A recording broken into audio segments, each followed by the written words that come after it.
What's going on, everyone? It's your boy JL Special, and I'm back with another video. Like I said on my Twitter feed, I think this kind of needs to be done. Um, Suicide Squad. Need to talk about that film. I'm not here to completely rip it to shreds. Like, it has been put through the ringer as of late since it came out. Really, a lot of people have been saying a lot of bad things about it. I'm not here necessarily to give another bad review or to, absolutely just rip it to shreds, but I do want to give my thoughts on the film. Since I went to see it when it came out. Initially, I have to say, which I think everyone would agree with, there was a lot of hype and a lot of high expectations for the film, especially with such a diverse cast with Margot Robbie as Harley Quinn. I will quickly say I think she is quite a good Harley Quinn in terms of her voice was quite good, and her mannerisms, everything were quite good too. And the costume design, I think, once again, is very, very good with WB and with DC. I think that their costume design is really top notch. Everybody looked good, at least in their respective roles. Going to another potentially volatile person, you could say, was Jared Leto as the Joker. I thought he was a good choice. I won't give too much of the film away. I don't want to spoil it, but I was a little bit disappointed with his screen time and the fact that they were kind of building him as more than he actually was. But that being said, I wasn't that surprised based on how they marketed the film, especially with specific posters where he's detached from the entire team. You kind of get the idea that he's not necessarily playing the biggest of roles or the biggest of parts in the entire film, and that was true. Yeah, but I think he was fine, and I'm not gonna try to compare him with Heath Ledger, because so far, if he's gonna play the Joker more than once, which he probably will, it's this film's role alone isn't enough to judge him compared to Heath Ledger's role as the main villain for The Dark Knight. He was in the film a lot more. He had a lot more to say, a lot more to do. In Suicide Squad, the Joker wasn't playing that same kind of role, so you can't necessarily compare them in that way. That being said, I like the depiction that they've chosen with this Joker. He's not the same kind of version that Heath Ledger was, that kind of unhinged. He's clearly got a few issues kind of guy. He's been through the ringer, and now he's got this very twisted vision of what he feels is his focus, is his purpose. This Jared Leto's Joker is not that. He's more like Jack Nicholson's one in the way that he's a lot more of a gangster in a way. Like, he's more of the organized crime Joker as opposed to just an absolutely unhinged maniac. But I'm just gonna quickly put it out there. Everyone knows, and I might get some flack for this, but I don't care, because I firmly believe this, that no one is the Joker except Mark Hamill. I'm sorry, like, that's just the way it is. Heath Ledger is the closest you'll ever get, but Mark Hamill is the Joker. So anyway, we've got that out of the way. I will say, first of all, I'm gonna say the good points that I found with the film, because I think that might be faster than saying the bad stuff or the things that I thought they could have fixed. Things I thought that were good.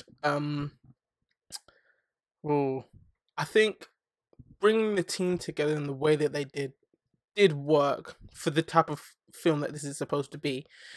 I think a lot of people were trying to compare it to the Guardians of the Galaxy in a way that film kind of brought this hodgepodge of players or people together, and the team gelled, and then you could really get the sense of chemistry between each character, and everybody got a little bit of character development, a little bit of a background, and everybody kind of came together for this singular purpose of stopping Ronin from destroying Xandar and all that stuff.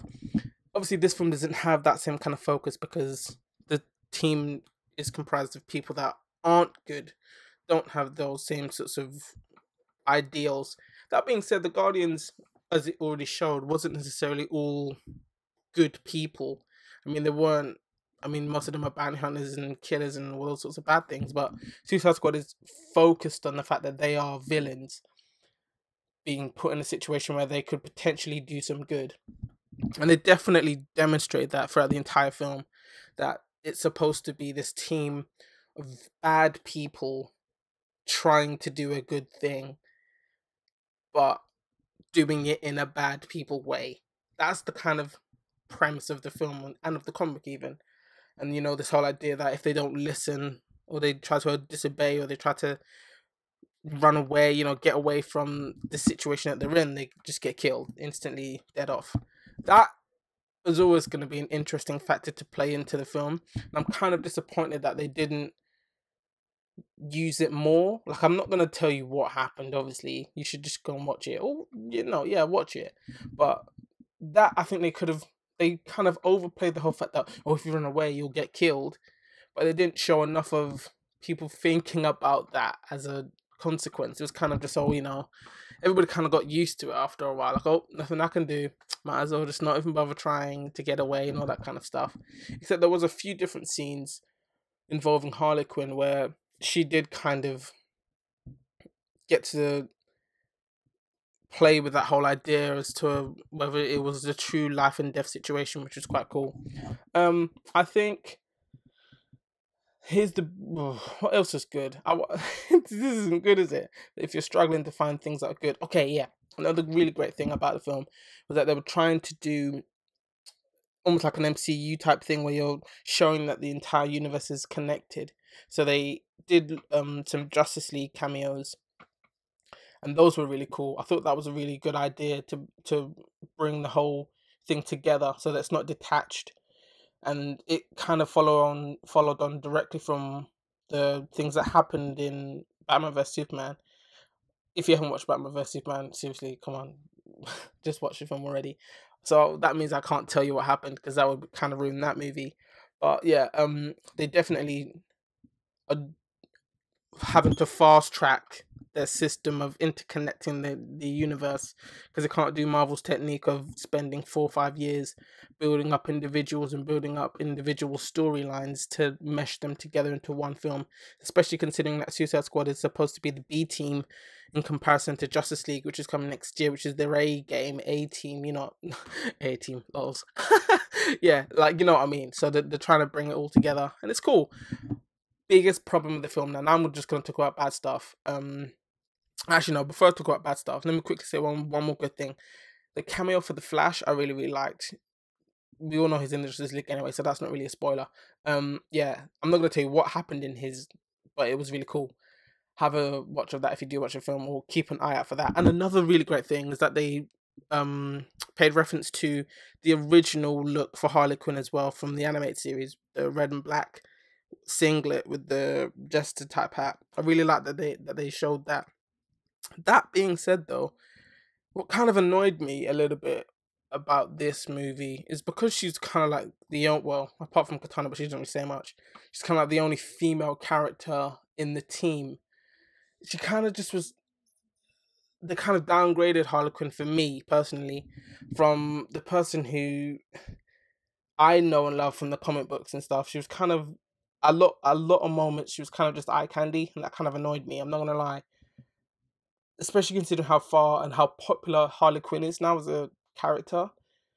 They kind of did a little bit of a disservice to her. I will admit. Okay, now the biggest problem for the film for me was the film was just all about Will Smith.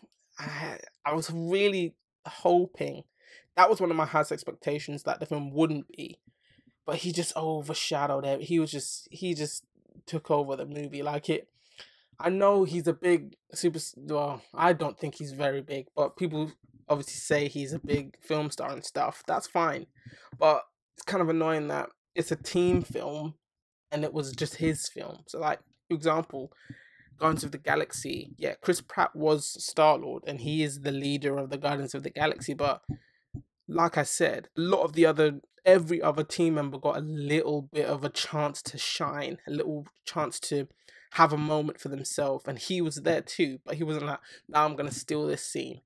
And so many scenes, Deadshot or Will Smith just stole the scene from everybody. Like, there's one scene, I won't tell you too much of it, but we all know, or if you don't know who Deadshot is, he's this amazing assassin. He never misses, so his accuracy is ridiculous. But they're fighting like a bunch of goons or whatever, and everybody's kind of getting pressed in, getting a bit struggly. It's getting a bit tight, and he just comes as like, okay, big man thing, time to get serious out here, and he just starts murking Bagger Man, and I'm just like, not really though, like, not really.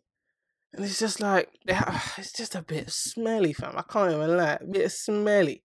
That, that for me was what kind of ruined the film. So I had this idea that they were gonna do that. That Will Smith was obviously gonna just be like, big man thing, I'd be no side man in this film. You get me? Like, I'm Will Smith, and I get that you do have star power, but lend it out. You know, help these, because a lot of his co-stars are kind of lesser known individuals. Let them have a chance to shine. You know, like that for me really shot this film in the foot. And also, I think kind of a lot of the hype that was surrounding it and people comparing it to like a it is the reference I have to use Guardians of the Galaxy in terms of it being a team movie. People were constantly, oh, you know, it's going to be better than Guardians of the Galaxy, it's going to make more money. And that is the thing about this film, it is making money, which is very good. I'm actually really happy that it is making a lot of money for WB and DC, because Batman vs Superman made a lot of money as well. But people, even if people don't like it, I don't think WB minds, because the fact that they're making money overrides the fact that you didn't like or you did like it. So I think WB don't really care that much, because they've already probably planning a sequel to Suicide Squad anyway.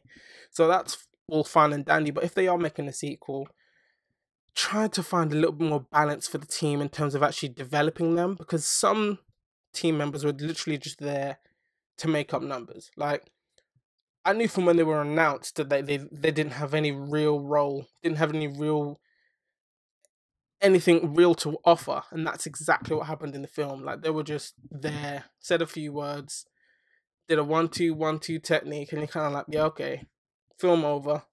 You forgot they were even there. Like, literally, you forget their scenes. That's signs of a bad team movie, I think.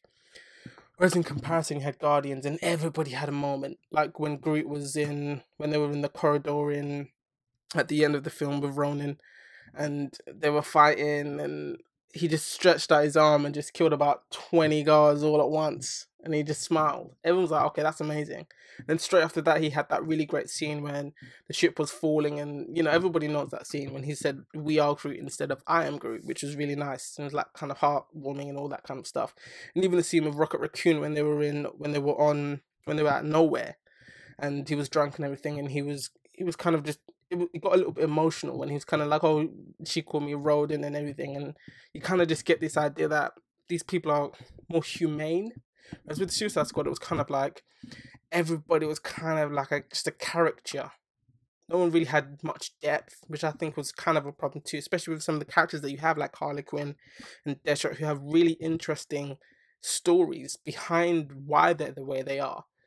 And rather than exploring them a little bit, like they kind of just were flashes in the pan instead of giving them more depth, which I think is kind of a downside to the film. So overall, I have to be honest with you, I think Suicide Squad was okay. I'm not going to say it's good. I'm not going to say it's bad. I'm not going to say it's worse than Batman vs Superman. I'm not going to say it's better. I think it's just okay. I think the film could have been a lot better. It could have been more concise. It was, for what actually happens in the film, it was long. It didn't need to be that long. They really need to think about how to develop the team. If that means having smaller teams to give more people more development, do so. I think that was a problem with the film too. It was overcrowded, and they tried to compensate a lot of the imperfections I found with the editing and things like that with sound, with the soundtrack, which was pretty decent actually. The soundtrack was quite good, but other than that, the film's okay. That's your boy Joe's specialist opinion. That's my fault. You don't have to agree, but you know, it's all good. It's all gravy here. But you know what to do with these videos, man. Hit me up in those comments, man. Let me know what you think. And you know what to do, man. Share, like, and subscribe, and all of that beautiful stuff. And I'll catch you players on the next video. It's your boy Joe Spercent. Player out.